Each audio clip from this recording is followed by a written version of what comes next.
Welcome back to another episode of Dirt to Dust presented by Outlaw Offroad. We've got another Friday mailbag edition for you, and we're going to keep this one really fun.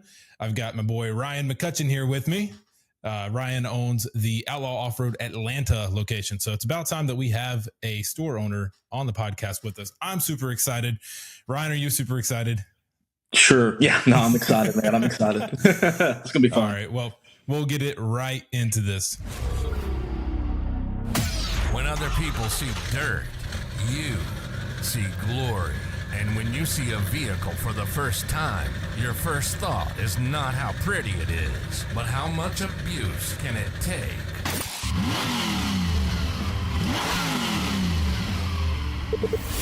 This is Dirt to Dust, presented by Outlaw Offroad.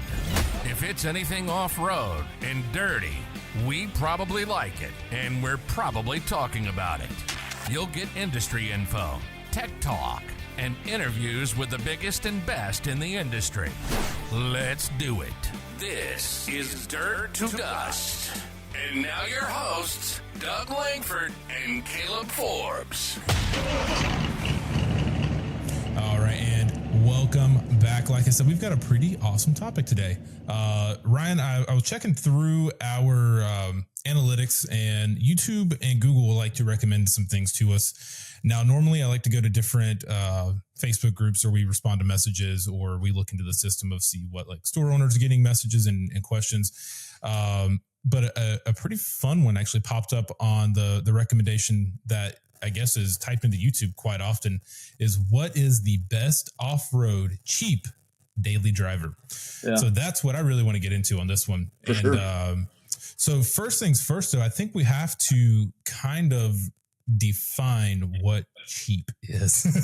Yeah. I mean, I feel like there's different tiers of cheap considering what you're like willing to spend, I guess. So right. That's kind of where I'm at. That's where my list is at. Yeah.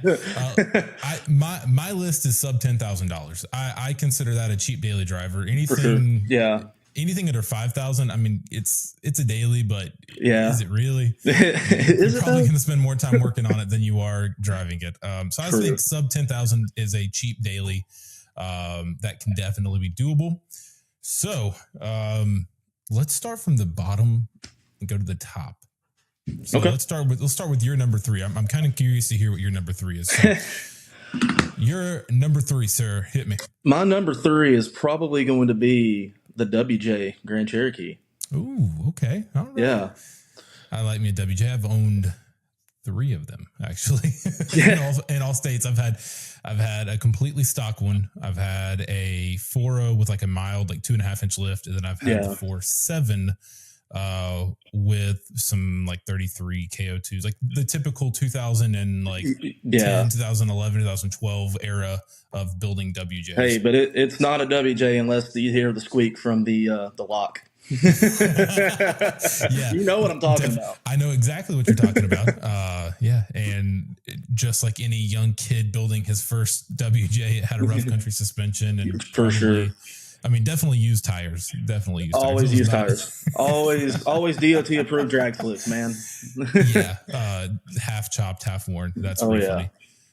So why WJ? What draws you to the WJ? I mean, for me, I think they're pretty capable. You know, kind of out of the box. I mean, you've got the rear suspension, how it's got the triangle set up. You know, in the upper section, and it's really cool because we did one a while back. And granted, the lift wasn't budget, but you know, we did the Iron Rock Rock Link. What is it? Yeah, the Iron Rock Link, and you know, it basically turned it into a triangulated 3-link in the 3-link in the rear. For sure. 4 excuse me. Yeah, there's 4 arms. But it was really cool, and it was really nice to have the different cross members that just set it all up and no guesswork.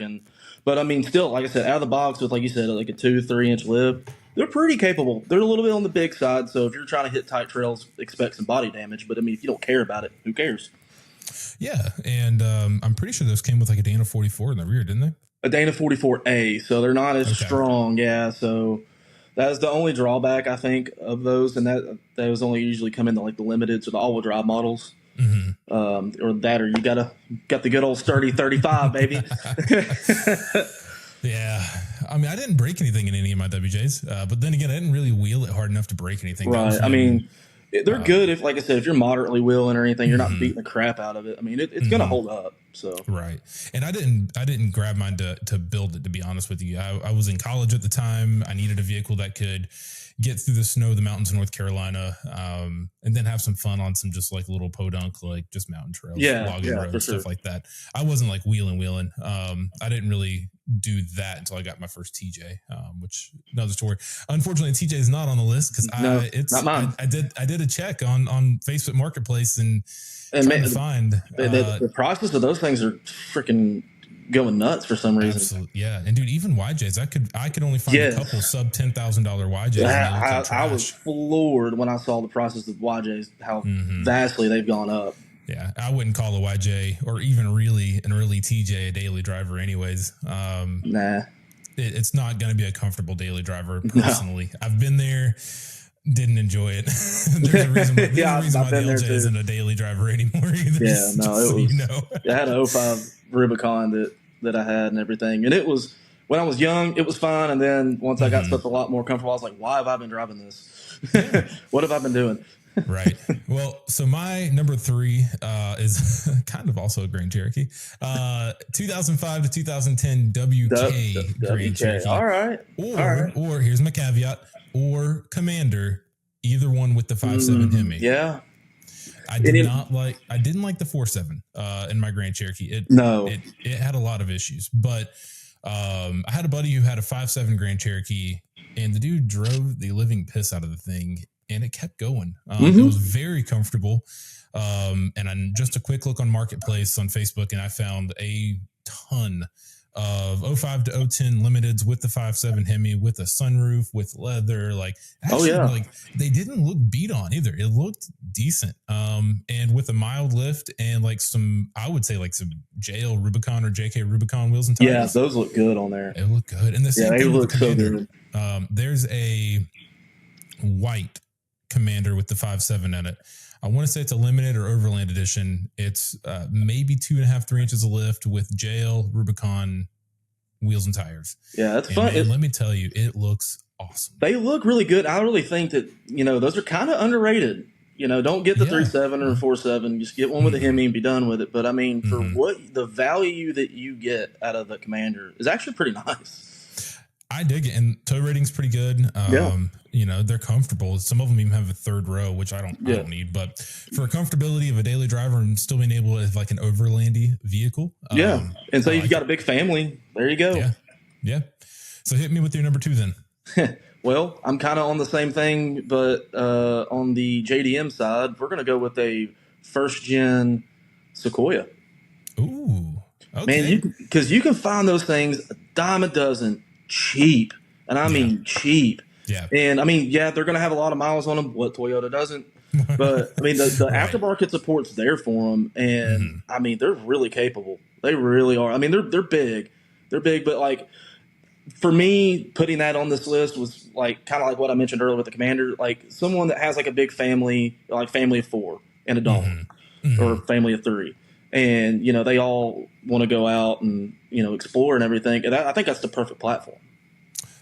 I'm with you on that, actually. I've always liked the Sequoias. I just think they look so cool when you put ARB bumpers front and rear on. You start really getting into it. Like, God, they look good. They look good. Which I'm really glad you didn't say an early generation 4Runner, because that is my number 2. Although I'm not going to go first or second gen or even third gen 4Runner. I'm going to go 4th gen, 2003 to 2009 4Runner. That was not that particular generation just did not do well. You see a ton of them on the road. Who just did not do well at all. So third gens are taking back off again. There's like a revival of third gen 4Runners. So those are getting expensive again. But fourth gens, I think they're the ugly duckling, but I think it's also what the newest generation 4Runner is almost kind of based off of. That's what that's the design feel that I get from it. But 4th gen, mostly because it came with a V8 option. It's got, I want to say it might be a 4.6 or 4.7 as 4.7. well. 4.7. But that 4.7 V8 is way better than the Jeep 4.7 V8. Yes. For one. And sure. Again, another very comfortable, capable vehicle that you wouldn't expect to do a whole lot off-road, but I've seen them do some pretty cool things. Yeah. There's a guy on Instagram, and I cannot for the Stellar Built. I want to say I would check, but I'm going to have to cut this off to check. Right. Stellar Built. I want to think is the Instagram handle, and he builds some badass 4th gen 4Runners. And there's one that went on 38s or 40s recently, and I'm like solid axle swapped and everything. I thought that was badass, but that's not very cheap. But in its base form, I would say, 32s, 33s, something comfortable, definitely an overland capable vehicle, definitely something I would take light trail riding. And obviously any of these, if we're talking daily driver, I'm not going to wheel heavily with it. Right. I think I should make that statement right up front. These are not heavy wheeling vehicles. These are truly daily drivers that's going to get you across the country or get you to mom's house and back. Something you're going to have to go get groceries in and pick the kids up in, but also have a little bit of fun on the weekends. So, and especially it being Toyota, I know we all hate this to say and hear it, but I mean, they last forever. They last forever. Doug and I were just talking about the newest generation 4Runner. Right. And we did a podcast episode on that. And that was one of my big things about Toyota in general. Like when you buy a Toyota, you're getting a good engine. Like Toyota doesn't make a bad engine. There was only one bad engine that they ever made, but that's neither here nor there. And that was years ago.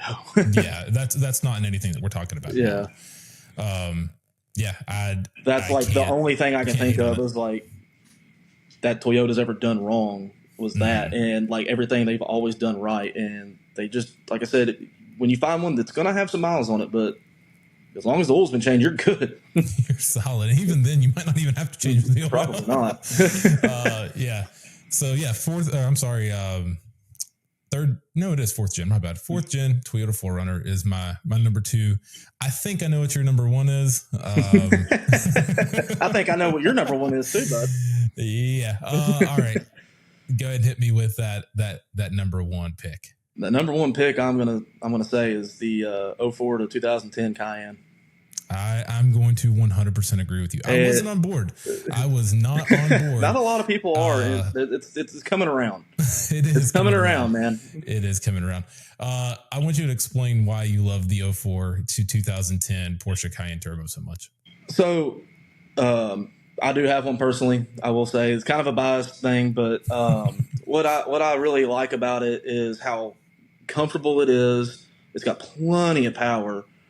And it's just, for me, it's something different that not a whole lot of people have been doing. They're starting to. It's starting to get out there a little bit, which is good because that means a lot of more aftermarket support's coming out for them. Where about 4 years ago there was hardly any, and it was just kind of like, see what you can do to make it work.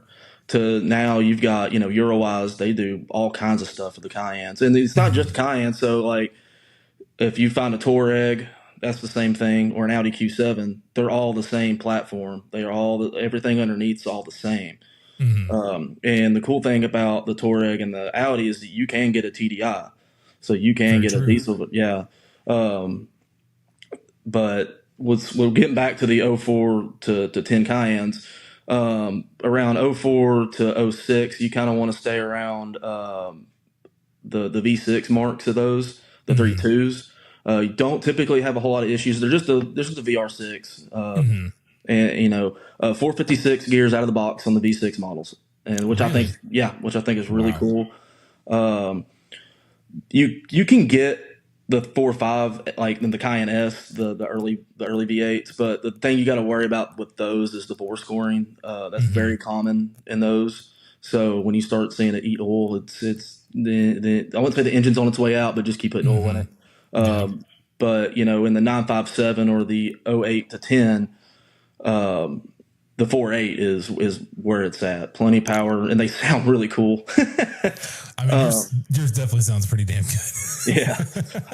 I would say, the turbo, it's kind of you're getting out of the price range on that. And plus, I've got a few friends with some turbos, and their biggest complaint is actually in 4 low doing some technical stuff, and you're just trying to inch over something, the turbo lag.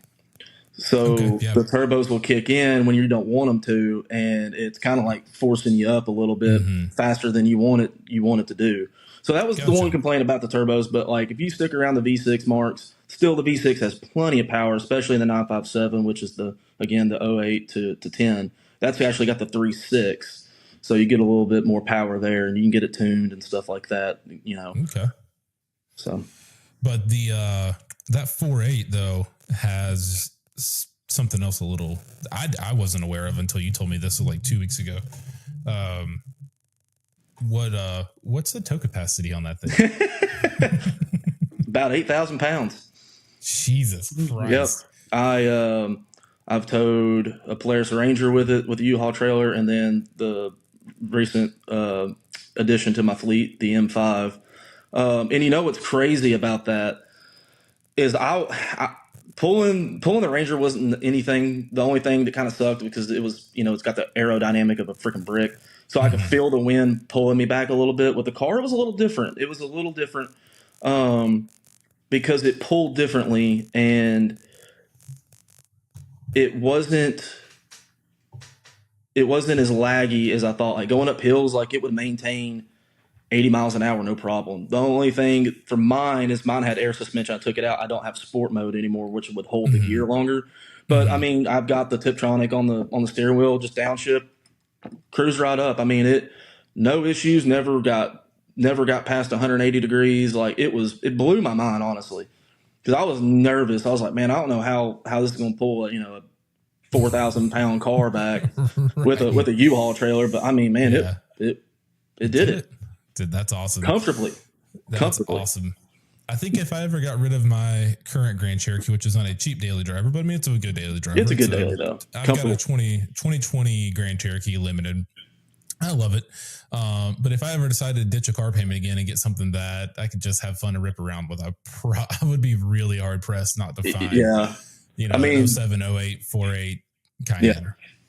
For sure. They're comfortable too. Super. I mean, it's a Porsche. So like, an early model Porsche still had a lot of features and things in it that even it took, most base model cars to get up to 2015, 2016, to having that heated seats, big touch screen. But those things have something else that I thought was really cool. I wasn't aware of that until you told me, but they have 4 low. So right? So the 955, the early Cayennes, and my generation, which is the facelift generation, if you will. Yes, they do have 4 low. When you get to the 958, then you lose 4 low, which is, it just depends like how heavy are you going to wheel it or do anything with it? Are you going to be in a situation where you think you're going to need 4 low? And I think me and you had that conversation with, we did. If you're going to do it, I would much rather have 4 low, know that I need it than not have it and need it. Yeah. That's the same situation that I would rather be in. I think if the only thing that I would add, if possible, I don't even know if someone even makes one.